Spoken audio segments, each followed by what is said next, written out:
Querido, Evangelho de Mateus, capítulo de número 1. Evangelho de Mateus, capítulo 1, da palavra de Deus, versículo de número 25 a princípio. Evangelho de Mateus, capítulo 1, versículo de número 25 da palavra de Deus. Estaremos fazendo uma breve meditação nessa passagem. Você encontrou o Evangelho de Mateus? Você encontrou o capítulo 25? Capítulo 1, perdão. Então, versículo 25 está escrito assim: E não a conheceu, até que deu à luz ao seu filho, o primogênito, e pôs-lhe o nome de Jesus Cristo, ou de Jesus. Amém? A minha oração continua sendo que o Espírito Santo de Deus continue falando com você, em nome de Jesus. Se assente, por favor. Hoje nós tivemos um imprevisto, né? Eu creio que é do conhecimento de todos, mas para os que ainda não chegou ao conhecimento, a gente vai estar passando pelo menos esse recado. Hoje nós até não tivemos escola bíblica. Todo domingo de manhã eu acabei pegando um vídeo lá que eu tinha lá e acabei usando como estudo bíblico, embora, né, a gente não tinha utilizado ele ainda. Mas hoje a gente não teve escola bíblica pela manhã, devido ao imprevisto, né? E os irmãos talvez tenham tido consciência, ontem à noite faleceu o bispo Alberto, ou, para como muitos conhecem, o pastor Alberto. Ele era pastor da igreja do Parque São Bento, da sede lá do Parque São Bento, que também é sede lá, né? Bom, pelo menos era, né? E assim, a gente caminhou algum tempo junto, né? Diretamente, 2 anos eu fiquei auxiliando ele lá, até o ponto de ele falar assim: vai procurar um salão. Aí foi que começou esse trabalho aqui. Então nós louvamos a Deus e devemos sim a vida dele, porque ele foi canal de bênção para que a gente pudesse ser introduzido no Ministério Shalom, tá bom? Então, se essa igreja aqui existe, né, Deus usou a vida do pastor Alberto como instrumento para que nós fôssemos abençoados também, tá bom? Como também a vida do pastor Paulo Campos, que através dele nós conhecemos a igreja batista e tudo mais, tá bom? Então, o Senhor seja louvado pela vida dele.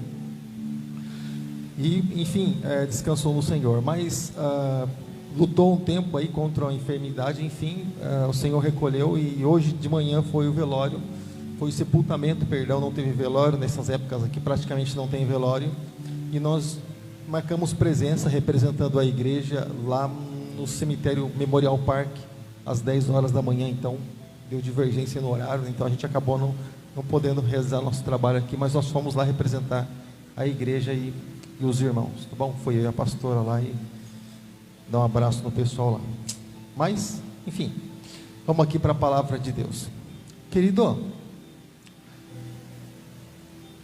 o Evangelho de Mateus, eu vou me fixar aqui no Evangelho de Mateus, onde nos conta a respeito da história mais maravilhosa, da maior de todas as revelações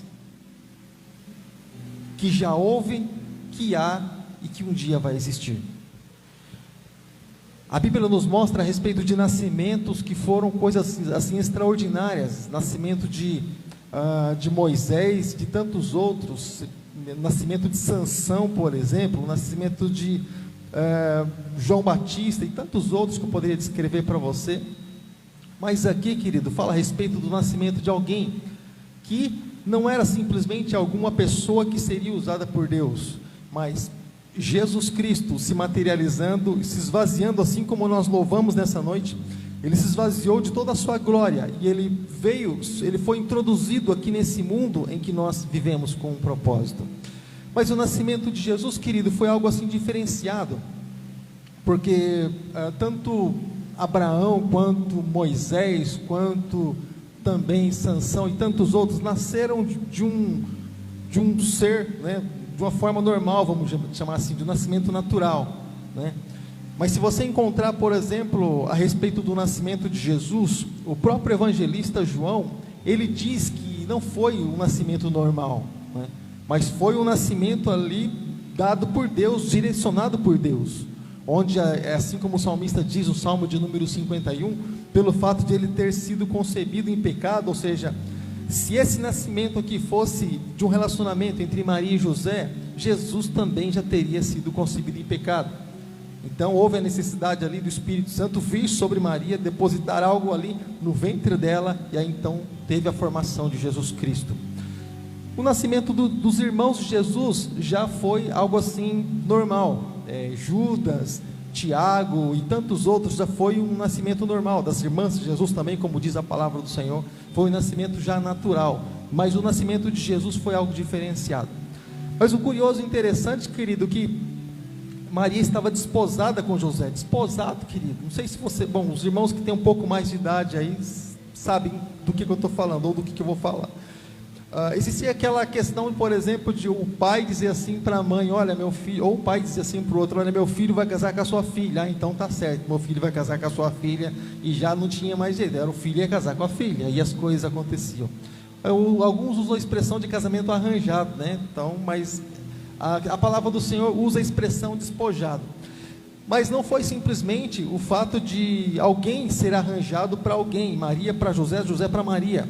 O Senhor escolheu a dedo tanto Maria quanto José, porque Maria era uma mulher de Deus, Maria era uma mulher íntegra, era uma mulher santa diante da presença do Senhor, alguém que temia o Senhor, também na mesma qualidade de José. José também era um homem de Deus. E o interessante é que nessa época, eles viveram um tempo crítico nessa época, mesmo sendo instrumento de Deus.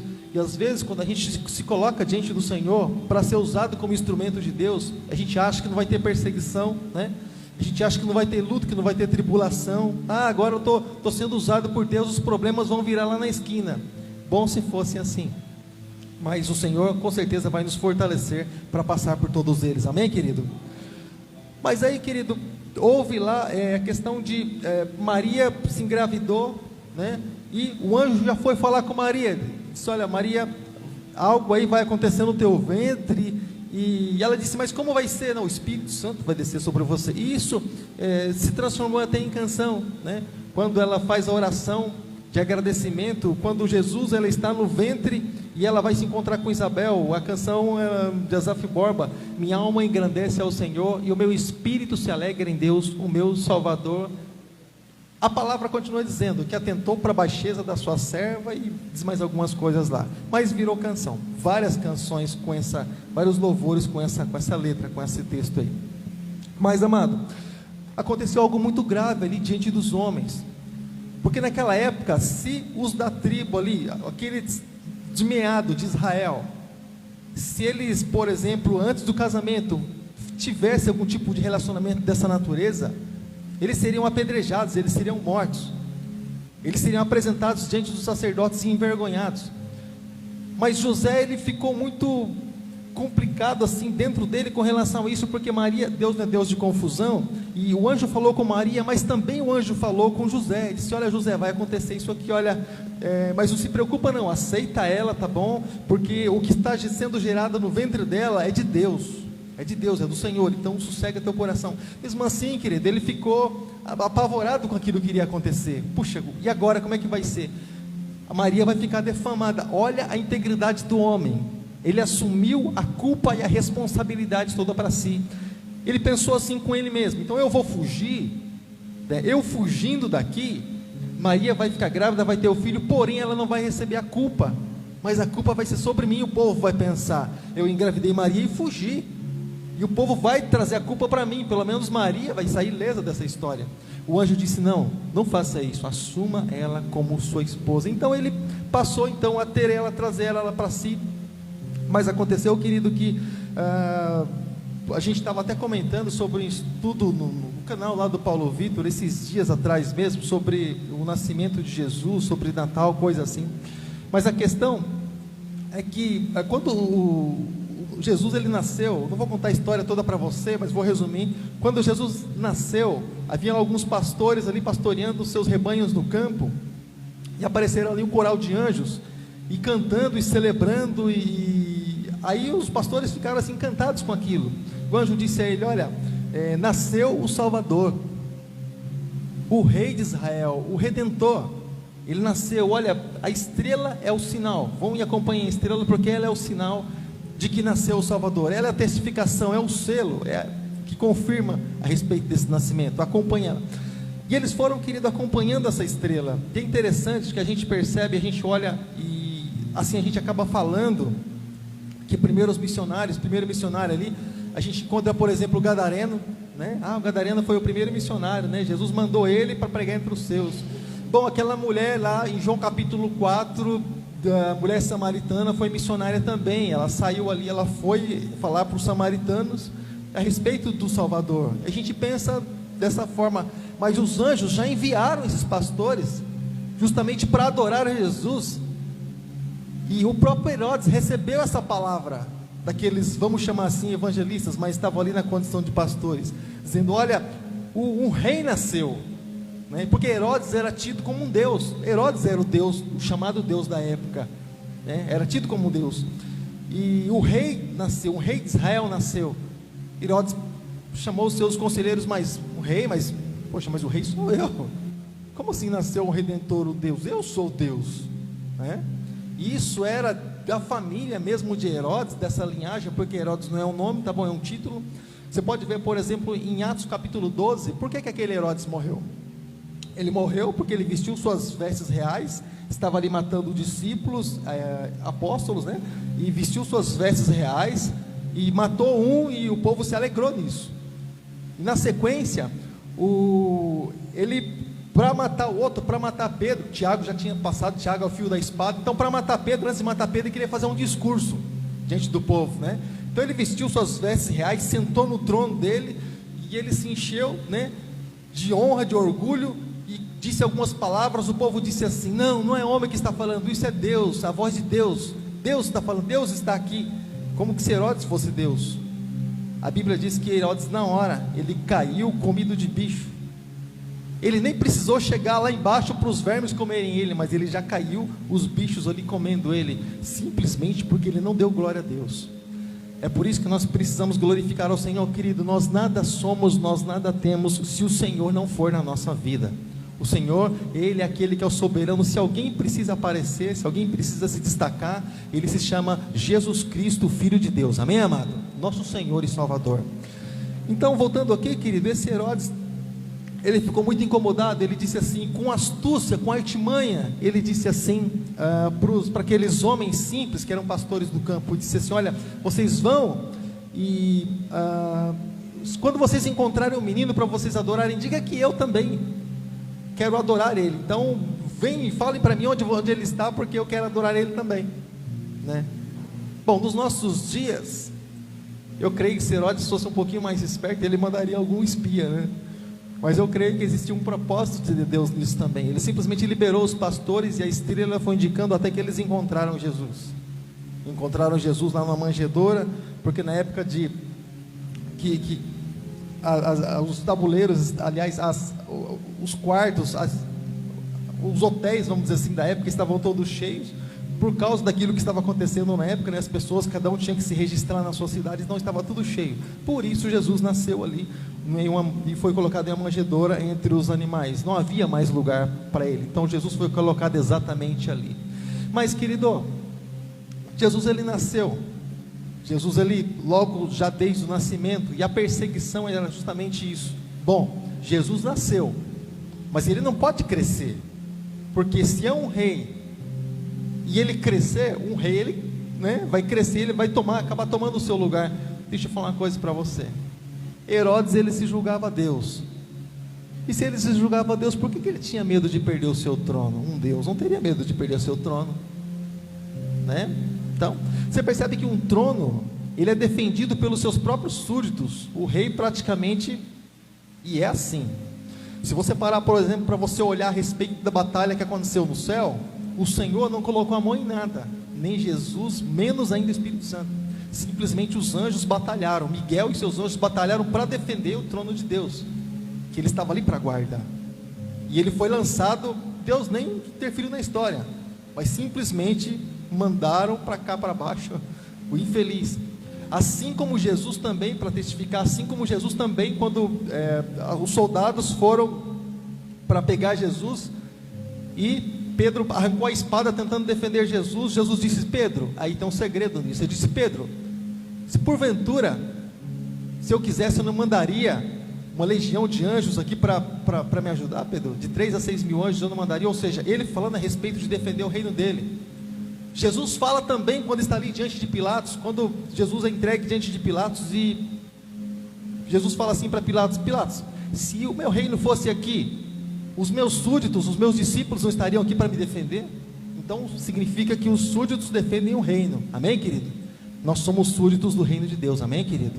Nós precisamos defender o reino de Deus, os valores do reino de Deus, e implantar o reino de Deus na mente e no coração das pessoas. Esse é o nosso papel, embaixador de Cristo aqui na terra.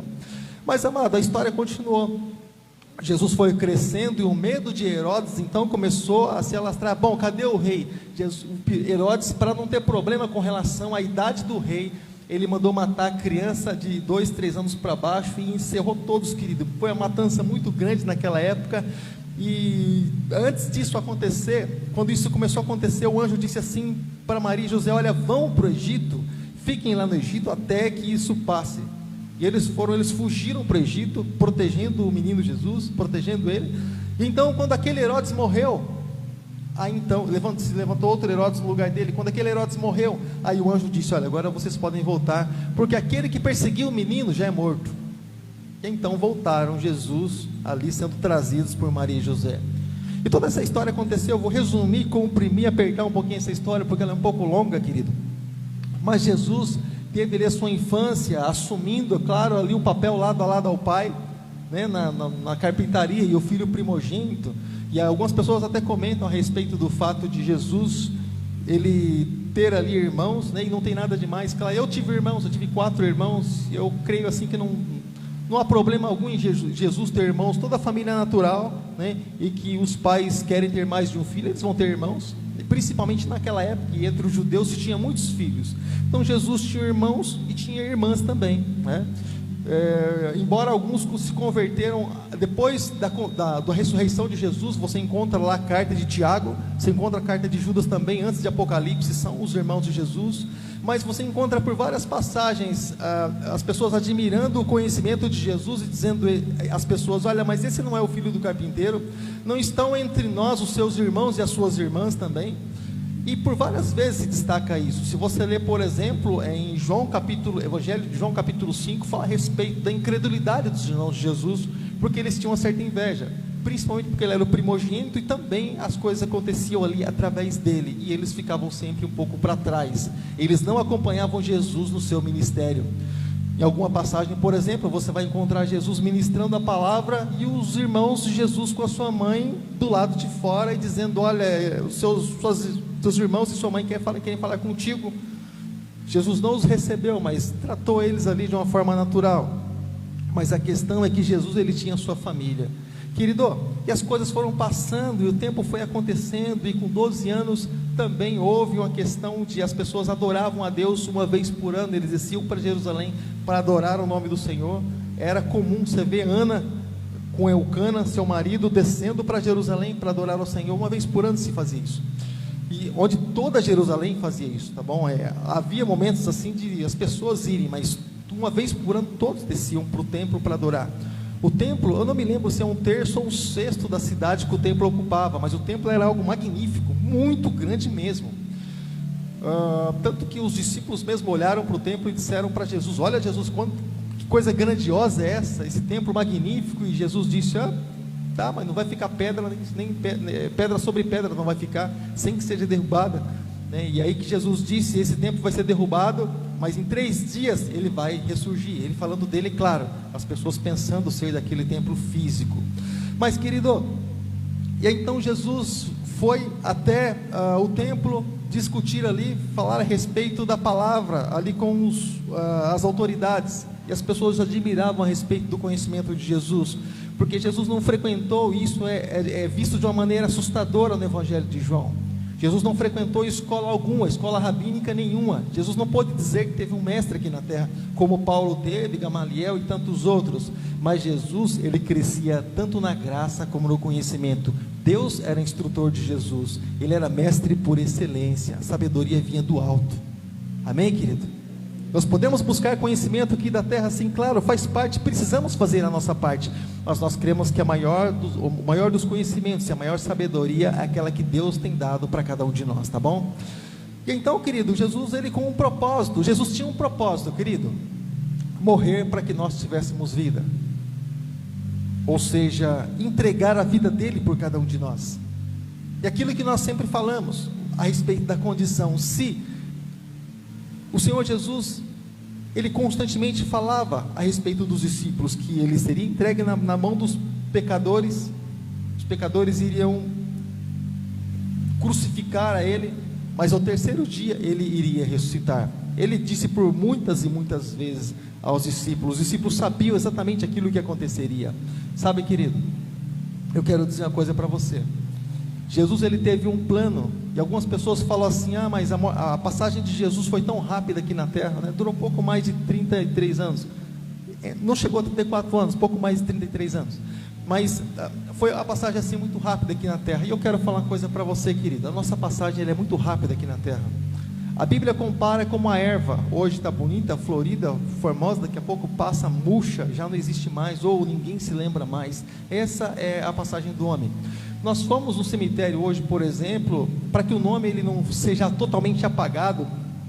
Em alguns cemitérios, por exemplo, se coloca foto e placas. No que nós fomos hoje, tinha umas placas assim no chão, com o nome da pessoa, viveu desse tempo a esse tempo, data de nascimento, data que a pessoa faleceu. E os nomes ficam lá expostos lá, mas com o tempo nós sabemos que isso aí vai ser perdido também, ou seja, o nosso tempo é muito curto, ou seja, então nós fomos chamados para essa terra, para essa vida com um propósito, só que existe um tempo para que esse propósito se cumpra, existe um tempo. Eclesiastes capítulo 3, um versículo que nós falamos muito a respeito dele, existe um tempo determinado para todas as coisas debaixo do céu, há tempo para nascer, há tempo também para morrer. A gente se prepara para o nascimento e prepara o enxoval, as mulheres se arruma um quarto, faz uma coisa, faz outra, mas muitas vezes nós não nos preparamos para o momento da despedida, querido, que na verdade não é uma despedida. O cristão, a Bíblia diz que ele não morre, mas ele passa dessa vida para uma outra. Ele simplesmente descansa no Senhor, querido.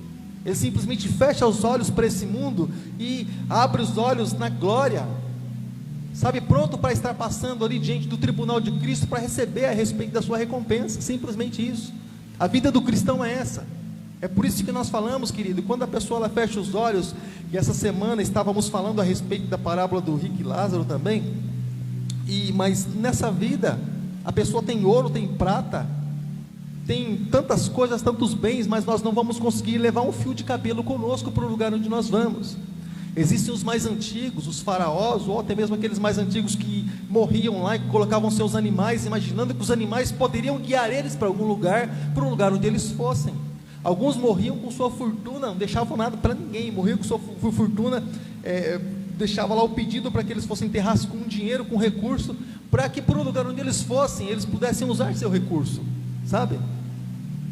Mas a Bíblia diz no livro de Jó também que nós viemos para esse mundo nu, e nós vamos voltar nu para lá também, porque o corpo vai desintegrar, a roupa vai ficar lá e pronto, mais nada.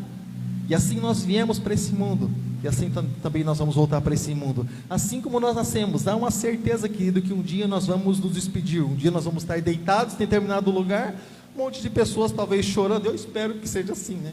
Um monte de pessoas chorando ali em volta de nós e dizendo, porque foi, meu Deus do céu, podia ter sido eu no lugar dele, Deus leva eu também. Outros chorando, lamentando, diz que saudade. Outros começam a contar a respeito de histórias, daquilo que aconteceu juntamente, falar a respeito de lembrança, por um tempo. Mas os homens se esquecem, querido, de muitas coisas, se esquecem de muitas coisas. Eu fiquei assim... meio chocado, meio impactado, embora a gente que está ligado ao ministério, a gente está meio que acostumado com algumas coisas, né? E as pessoas que assim não estão, ou estão assim meio que distantes, elas acabam estranhando. Aí um amigo meu, pastor amigo meu, a gente estava lá, e ele falou uma frase, eu vou dizer, a gente sabe disso, sempre soube disso, né? Nessa caminhada, porque desde quando eu entreguei minha vida para Jesus, eu comecei a trabalhar na igreja.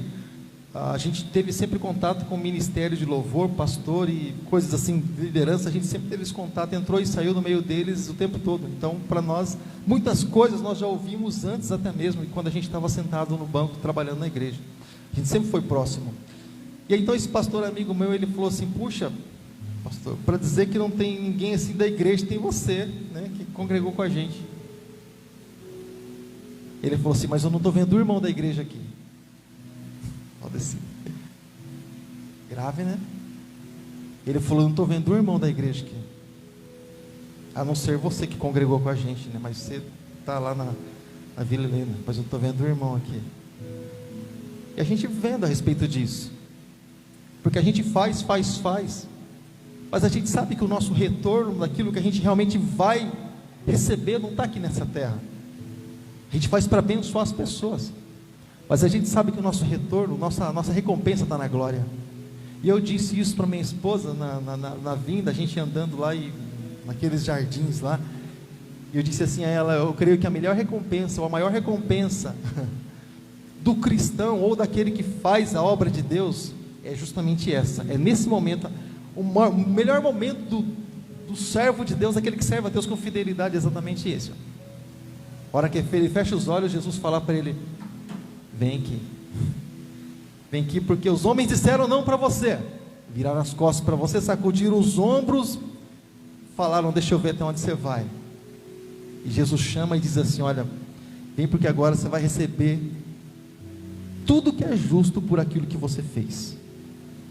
Onde Deus diz que nós vamos receber a justiça de Deus conforme as nossas obras.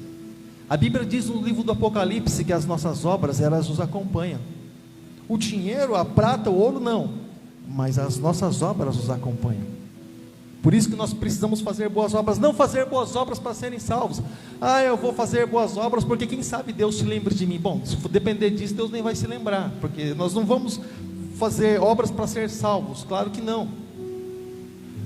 Se eu fizesse obras para ser salvo, as obras estariam no lugar de Jesus Cristo, claro que não. Nós não fazemos obras para ser salvos, mas pelo fato de sermos salvos, aí sim nós fazemos obras, entendemos que isso é importante, e para abençoar também a vida das pessoas. Jesus está em primeiro lugar, então a partir disso nós abençoamos a vida das pessoas. A Bíblia diz em Efésios capítulo 2, versículo de número 8, diz assim, que ninguém é salvo pelas obras para que ninguém se glorie, ou se engrandeça diante do Senhor, mas salvação é dom de Deus. Fala assim comigo, salvação é um presente de Deus. Não há algo que alguém faça, querido, para Deus dizer, não, eu não vou dar esse presente, e não há algo que alguém faça para Deus também, ou dar ou deixar de dar de forma nenhuma. Porém, nós só recebemos esse presente a partir do momento que entregamos a nossa vida para Jesus. A partir do momento, querido, que nós deixamos a luz realmente brilhar no nosso coração. Porque lembrar que Jesus nasceu dia 25 de dezembro, sei lá qualquer outra data, mas enfim, vamos para o simbólico. Lembrar que Jesus nasceu dia 25 de dezembro é muito bom, querido. Mas e daí? E daí que Jesus nasceu dia 25 de dezembro? Ele precisa crescer dentro de nós. Ele precisa, querido, reinar dentro de nós. Ele precisa, sabe, querido, encher as nossas vidas a cada dia, e para isso ele precisa ter lugar para atuar dentro de cada um de nós. Todo rei, ele precisa de um trono. O trono de Jesus, querido, ele está aqui, está aqui dentro, no nosso coração. Ele precisa assumir esse trono, que é o lugar principal, o centro das decisões, e ele precisa habitar aqui, sabe, querido? Porque enquanto nós acharmos, querido, nessa vida, nesse mundo, nessa terra, que alguma coisa, ABC, que seja mais importante do que a nossa vida de comunhão com Deus, não tem rei ainda, tem trono só, mas ainda não tem rei, sabe? Jesus, ele precisa ser, querido, a pessoa principal. E não adianta esperar dos nossos governantes, querido, não adianta esperar dos nossos governantes, eles estão de unha e dentes voltados para nós. Você sabe, você acompanha talvez as notícias, os noticiários, a gente tem constantemente anunciado aquilo para os amados, a respeito daquilo que tem acontecido, tá bom? Isso não é para assustar, irmãos, a respeito, porque nós estamos vivendo, irmãos, nos últimos tempos, irmãos. Quando Jesus veio, sabe o que Herodes disse? Porque Herodes era meio leigão também nas palavras, né? Na Torá, na lei, no conhecimento. Ele falou assim, chamou os conhecedores, os escribas que conheciam. Os escribas conheciam porque eles passavam os escritos de um papiro para o outro, copiando, fazendo cópias do livro sagrado. Então eles decoravam a respeito daquilo que diz na Escritura. Então Herodes chamou eles e disse assim: olha, mas de onde é que vem o Messias? Veja aí para nós de onde é que vem o Messias. Ou seja, ele mesmo não tinha conhecimento dessas coisas. E aí disseram: o Messias vem de tal lugar. Ele disse: tá, então melhor ficar preocupado aí com as coisas. Ou seja, então o que nós entendemos, querido? O que nós entendemos?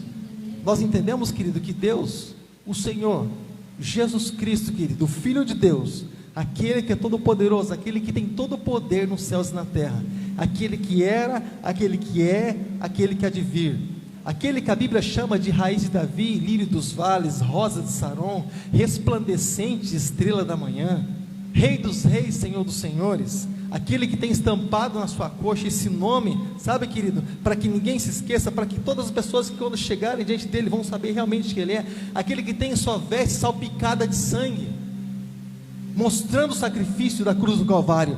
Querido, em breve Jesus voltará. É necessário nós sabermos e comemorarmos a respeito, sim, do nascimento de Jesus, mas muito mais ainda, querido, é que Jesus, em muito breve, querido, ele vai voltar para buscar a sua igreja. E nós estamos vivendo em um tempo, e tinha um irmão aqui até na igreja um tempo atrás, ele falava muito a respeito desse assunto. Estamos vivendo em um tempo, querido, em que, assim como no tempo de Herodes isso aconteceu, e em outros tempos também isso aconteceram, no nosso tempo está para acontecer algo assim magnífico, algo maravilhoso. Nós, querido, acreditamos dessa forma, que nós seremos essa geração do arrebatamento, essa geração que Jesus vai vir para buscar o seu povo. A palavra do Senhor diz que no final dos tempos, irmãos, o amor de muitos se esfriaria. O que aconteceria, querido? O amor de muitos se esfriaria, tanto por Deus quanto pelo próximo.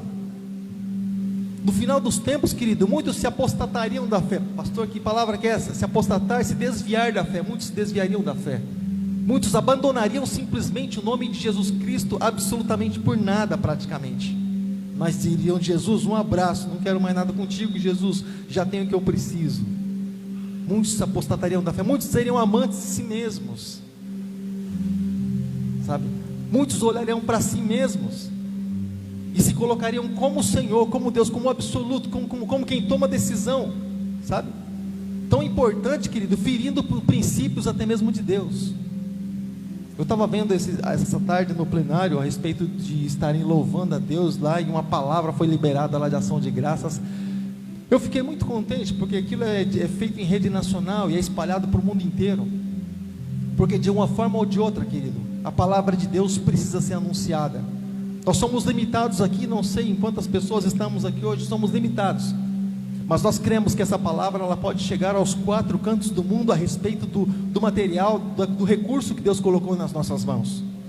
Nós somos limitados em nós mesmos, mas nós constantemente buscamos de Deus: Deus, como é que a gente faz para chegar do outro lado do mundo, Senhor? E Deus dá a tecnologia para nós, não para a gente ficar perdendo tempo vendo a respeito da vida do outro, mas tecnologia, algo que a gente, através desse meio de evangelização, a gente possa chegar ao coração de alguém que talvez a gente até nem veja, talvez nem compartilhe a mesma fé, não cumprimente, não diga paz seja contigo, meu amado, talvez nem tenha essa oportunidade, mas a palavra de Deus pode estar entrando no coração dessas pessoas. Elas talvez possam não estar vindo nessa igreja, mas elas talvez possam estar indo em outra igreja e tendo encontro com Jesus. Nós aparentemente não ganhamos, mas o reino de Deus ganha. E nós não somos representantes simplesmente da Igreja Batista Shalom, simplesmente do ministério. Nós, antes disso, somos representantes de Deus. Por quê? Porque antes de colocar qualquer placa na frente de qualquer salão, Jesus já havia nos comprado lá na cruz do Calvário com o seu sangue precioso. Então, antes de qualquer coisa, nós somos de Deus, nós pertencemos ao Senhor, nós temos alguém, querido, que nos amou, alguém que liberou o amor dele para as nossas vidas, diz: ninguém tem maior amor que esse, que der sua vida pelos seus amigos. E Jesus se entregou por cada um de nós. Jesus se entregou pelas nossas famílias. Jesus se entregou, querido, para que nós tivéssemos uma vida abençoada, para que a depressão, querido, ficasse de longe. Mas Jesus se entregou por cada um de nós, sabe? Para que o nosso coração fosse alegre nele, para que o nosso coração se alegrasse no Senhor.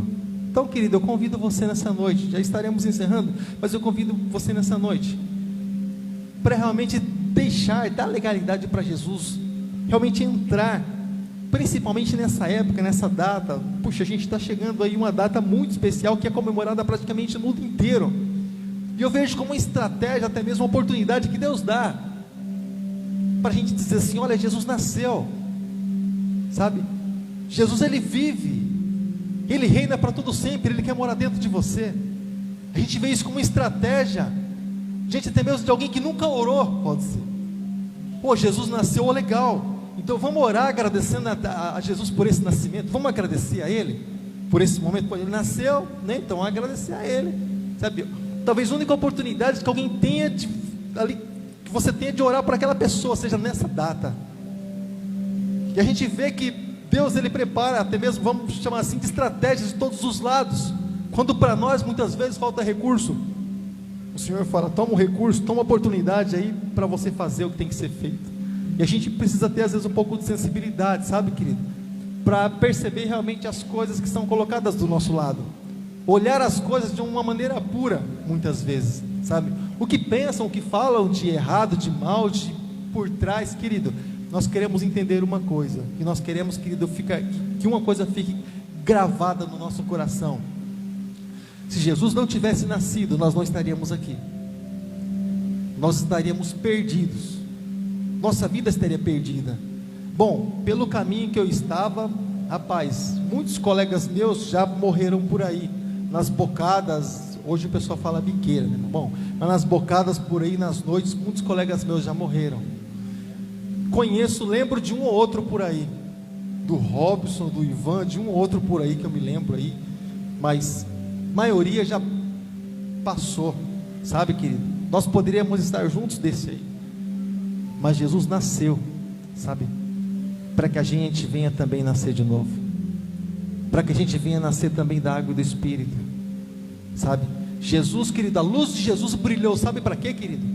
Para que a gente pudesse enxergar as coisas de Deus de uma maneira mais clara, sabe?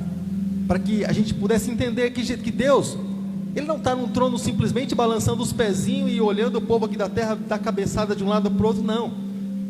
Mas é que quando a luz brilhou, querido, irmãos, os anjos dos céus vieram para dar essa notícia: olha, Jesus nasceu, Ele habitou entre os homens, Ele tomou a forma de homem, sabe, querido? E às vezes quando a gente fala assim: você é imagem e semelhança de Deus, a pessoa acha que Deus tem a nossa imagem, né? De forma nenhuma. Ele fez a nossa imagem, Ele se pareceu conosco, mas nós podemos nos parecer com Ele em espírito, quando realmente entregamos a nossa vida para Jesus, quando nós realmente deixamos a palavra de Deus falar mais alto dentro do nosso coração. Amém, querido? Eu gostaria de nessa hora pedir para que você, vamos fazer isso até a gente terminar o ano. E às vezes eu sei que às vezes a gente não tem oportunidade, né, de orar na casa da gente. Eu sei disso. Eu sei que às vezes algumas pessoas assim não acreditam em Jesus. Eu sei que às vezes algumas pessoas assim não têm a mesma fé que a gente, não tem, às vezes tem até vergonha de estar orando, e enfim, a gente sabe, a gente até entende perfeitamente, claro, porque na minha casa, entre os da minha família, eu posso falar que nem Elias, só sobrou eu, porque os outros não vieram para Cristo, ninguém mais veio, a não ser a minha tia, irmã Maria Almeida, né? O Marcos aqui, mas da família assim, dos meus irmãos ali, nascidos dos meus pais, não vieram ninguém, sabe? Mas eu sei que muitos ainda vivem no meio de pessoas que não conhecem a Deus, e que realmente não tiveram essa experiência com Deus. Então eu peço para você nessa noite, querido, em nome de Jesus, eu queria fazer uma oração com você, mas se coloque de pé. Se coloque de pé. Eu creio que a gente vai louvar Deus com a canção, né? Depois a gente vai encerrar esse culto com oração de uma forma assim toda especial. Porque se a gente está em uma data, em um momento especial, eu creio que a gente vai celebrar isso então na mesma proporção, de uma forma especial na presença do Pai. Tá bom, querido? Em nome de Jesus. Em nome de Jesus. Querido, que a palavra de Deus ela possa sempre encontrar um lugar em nosso coração. Ela tem um propósito. A Bíblia diz no livro de Isaías capítulo 55 que assim como a chuva cai e molha a terra, a palavra do Senhor, quando ela é liberada também, ela vai procurar um coração, para que ela possa produzir um resultado naquele coração, sabe? E nós sejamos aqueles, querido, que são encontrados pelo Senhor, sabe? Para que realmente tudo isso dê fruto e o nome de Deus seja glorificado. Fecha seus olhos nessa hora, fecha seus olhos. Fecha seus olhos, nós vamos louvar a Deus. Fecha seus olhos. Fecha seus olhos, querido. Fecha seus olhos. E nós cremos que com os nossos olhos fechados nós podemos ver melhor as coisas espirituais. Fecha seus olhos. Deixa a palavra através do louvor entrar dentro de você. E eu creio que é como a chuva que cai na terra seca, e ela vem sendo preparada para boa semente. Aleluia, Jesus. És a nossa estrela da manhã,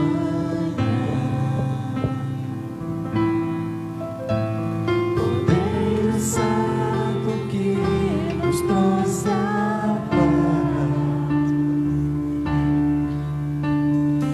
Em tuas mãos está todo vencer. O Senhor é a resposta. Resposta a todo aquele que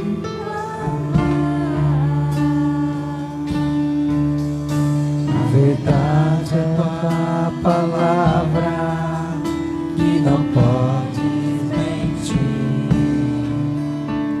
Por isso estamos aqui. Olha nisso mais uma vez, a nossa estrela. És a nossa estrela da manhã. Oh Senhor, venha brilhar em nossos corações nessa noite, Deus. Cordeiro Santo que nos trouxe a paz. Em tuas mãos está todo vencer. O Senhor é a nossa resposta. Resposta a todo aquele que clama. A verdade é tua palavra e não podes mentir. Por isso, Deus, por isso estamos aqui. Oh Jesus, te louvamos, ó Senhor,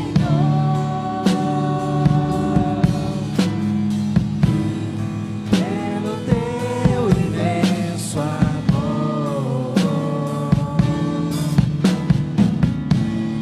Manifesta o teu perdão e poder,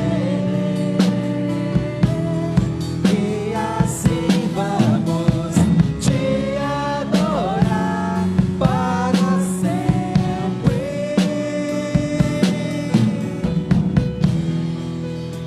Para sempre, ó meu Deus. Diga mais uma vez, te louvamos, ó Senhor. Te louvamos, ó Senhor,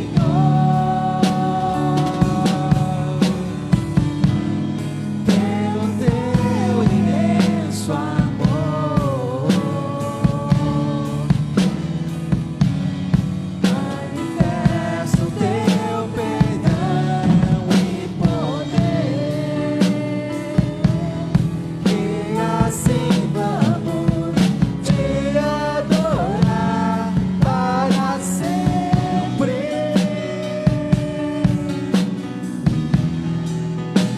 Para sempre, ó meu Deus. Sabe o que eu te peço nessa noite?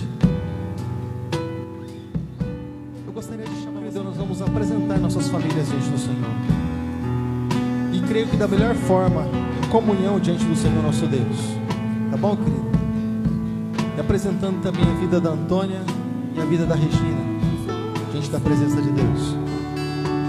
Sabemos que os homens estão por aí com uma arma na mão, mas nós cremos que Deus, Ele é acima de todas as coisas. A Bíblia diz que Deus, Ele inclina o coração do homem para onde Ele quer, e Ele é poderoso para todas as coisas. Aquilo que o recurso não pode fazer, nós queremos que Deus, Ele pode fazer. Então gostaria, querido, que você apresentasse tua família diante do Senhor, se apresentasse tua vida diante do Senhor, diante dessa data maravilhosa que o Senhor preparou para nós, para que nós celebrássemos juntos com o céu aquilo que aconteceu há 2000 anos atrás. Eu queria, querido, que você colocasse sua vida e sua família diante do Senhor, em ação de graça diante dele, e nós vamos declarar que Jesus, Ele é o Senhor, Ele vive e reina para todo sempre. Fecha seus olhos nessa hora, oremos ao Deus Todo-Poderoso. Senhor nosso Deus, Senhor nosso Pai, Deus, sabemos que nossas vidas, Deus, são para o Teu louvor e para a Tua glória. Esse foi o propósito, Deus, da criação.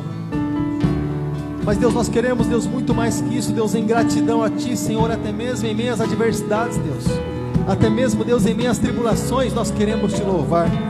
O maior desafio nosso, Deus, é não tirar os olhos do Senhor.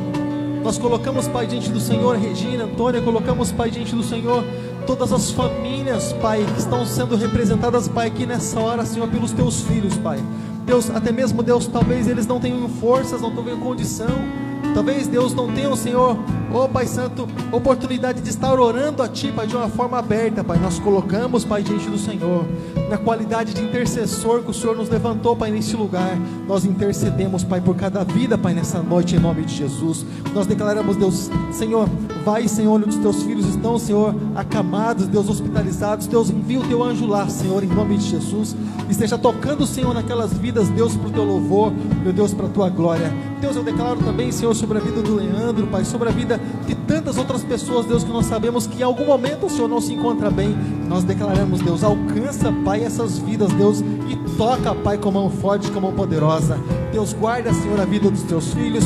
Deus, guarda, Senhor, as suas mentes, guarda, Deus, seus corações, para que tudo, Deus, que o Senhor tem colocado nas Tuas mãos, Deus, possa brilhar a luz do Senhor, Pai, em nome de Jesus. Que os Teus filhos, Pai, constantemente estejam, Senhor, com suas mãos levantadas, sem ira, sem contenda, prontos para abençoar, Deus, prontos para glorificar o Teu santo nome, prontos, Deus, para estender, Senhor, a mão, Deus, ao caído, Pai, em nome de Jesus, e pronto, Deus, para fazer, Deus, a Tua obra. Deus bendito, Deus poderoso, reina em cada lar, reina em cada família. Toma, Deus, o lugar principal, Senhor, nas nossas vidas. Deus, toma o lugar, Deus, do centro, Pai, nas nossas vidas, Deus, porque nós sabemos que todos nós pertencemos a Ti. Todos nós somos Teus, somos criaturas do Senhor, e muito mais que isso ainda, fomos comprados pelo Teu sangue precioso lá na cruz do Calvário. Para aqueles, Deus, que não puderam, Pai, estar conosco, nós declaramos, Deus, envia, Deus, tua bênção lá onde eles estão, Pai, em nome de Jesus, para que sejam tocados pelo Teu poder, pela Tua presença, Pai, pelo poder da Tua palavra, que não se enquadra, não se fecha simplesmente em um espaço fechado, mas, Senhor, a Tua palavra não está presa, Pai. Oh, Deus, que ela seja liberada nessa hora sobre a vida, Senhor, de todas essas pessoas, no nome de Jesus, no nome de Jesus, Senhor. Nós declaramos, Deus, nessa hora, Pai. Te louvamos, ó Senhor. Te louvamos, Deus, pelo Teu imenso amor. Você pode louvar o Senhor, pode glorificar o nome dele, querido. Manifesta o Teu perdão e poder, e assim vamos Te adorar para sempre. Para sempre, ó meu Deus. Coloca a tua mão sobre a tua cabeça. Coloca a tua mão sobre a tua cabeça. Fala assim comigo: Jesus. Fala mais forte: Jesus. Ele é o meu Rei. Ele é o meu Senhor. Jesus Cristo nasceu, cresceu, morreu e ressuscitou por minha causa. Vive e reina para sempre em tudo que tenho, em tudo que sou. que as suas palmas podem glorificar o nome do Senhor. Suas palmas podem exaltar o nome desse Deus vivo, que com certeza vai brilhando dia após dia.